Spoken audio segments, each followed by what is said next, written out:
This is Land of Havilah, Psalm 127. It's 5 verses and pretty straightforward. Verse 1, A Song of Ascents by Solomon. Unless Yahweh builds the house, they labor in vain who build it. Unless Yahweh watches over the city, the watchman guards it in vain.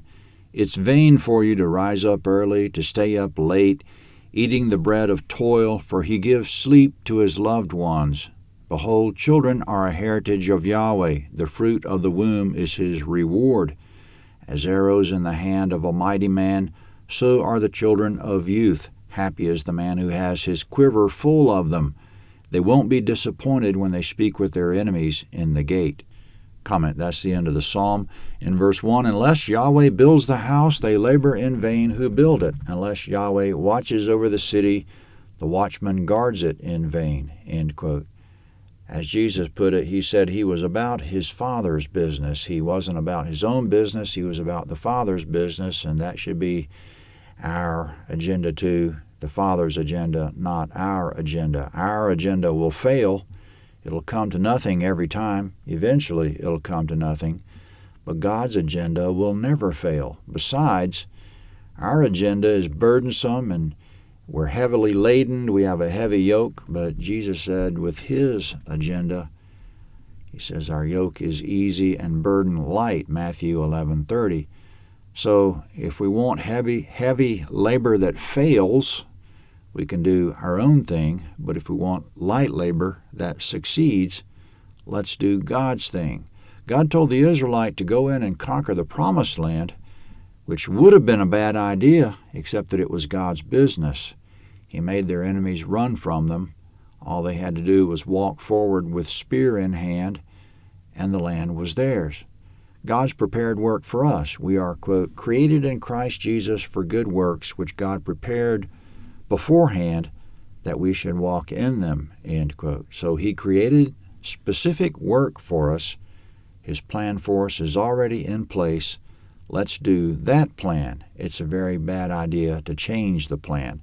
In verse 2, it's vain to rise up early, to stay up late, eating the bread of toil, for he gives sleep to his loved ones. Certainly God's will sometimes calls for us to rise early, sometimes to stay up late, and sometimes to toil heavily.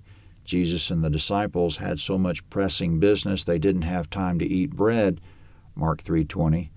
But other than some task being a specific calling from God, let's not be workaholics.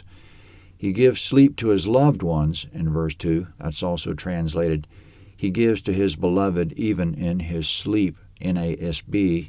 So it's either he gives sleep or he gives things to us in our sleep. Both are true. He gives songs in the night, Job 35:10, instructs us in the night, Psalm 16:7, visits us in the night, Psalm 17:3, protects us in the night, Psalm 105:39, and gives instruction through dreams in the night, Daniel 7:13 and Job 33:14 and 15. Let's not shortchange ourselves of sleep in pursuit of some vain work project. In verse 3, your narrator's friend has 11 children and quotes this one, Children are a heritage of Yahweh. The fruit of the womb is his reward. As arrows of the mighty man, so are the children of youth. Happy is the man who has his quiver full of them. They won't be disappointed when they speak with their enemy in the gate. Now someone might say with 11 children, he better be getting up early, working all day, eating the bread of toil and staying up late. But he never looks overwrought or underslept, or his wife either.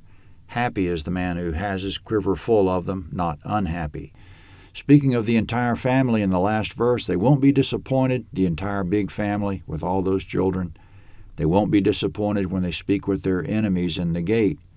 Probably the gist of it is that a large family gives a person clout. It lends him credibility, assuming the family has a good reputation.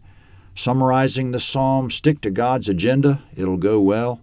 You'll be successful and you won't work yourself to the bone. Get your sleep.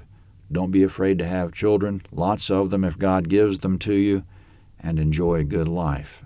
Psalm 128 is next.